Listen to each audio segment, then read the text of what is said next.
Singapur, 13. preteky šampionátu, jazdí sa na mestskom okruhu, kde hlavnú úlohu zohráva trakcia. Spôsobuje to vysoký počet zákrut, konkrétne ich je tu až 23. Asfalt je pritom hrbolatý a klzký, prilnavosti nepomáha ani dopravné značenie na vozovke či kryty kanálov. Aj napriek tomu vedia monoposty pri brzdení vytvoriť preťaženie až 4,3 G. Pirelli na túto veľkú cenu prináša kombináciu stredných a supermäkkých pneumatík. Singapur je známy svojim tropickým počasím a častými popoludnejšími búrkami. V prípade, že je povrch trate mokrý, môžu tými využiť dva špecifické produkty z dielne Pirelli. Prechodné pneumatiky známe ako intermediálky Cinturato Green alebo zmes Cinturato Blue, ktorá je vhodná do extrémneho mokra.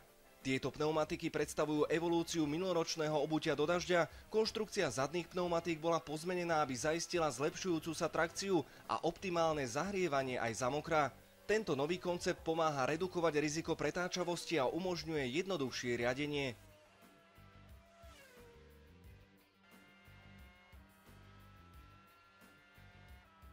Pneumatiky do mokra sú ľahko rozpoznateľné vďaka hlbokým drážkam. Tie sú navrhnuté tak, aby strate dokázali odviesť až 60 litrov vody za sekundu.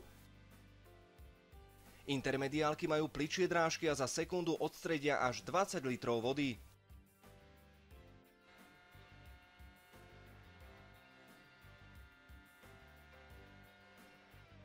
Dizajn prechodných sád je vhodný pre vlhkú trať a predstavuje ideálny kompromis medzi pneumatikami do sucha a do extrémneho mokra. Táto zmes je takisto veľmi odolná a vie byť rýchla aj na schnúcej trati, navyše bez výrazného opotrebovania. Pre tým je pri zmene počasia veľmi dôležité rozoznať správny zlomový bod, teda okamih, kedy je vhodné prezuť z mokrých na intermediálky, z prechodných na suché a naopak. Správna stratégia môže mať zásadný dopad na konečný výsledok pretekov.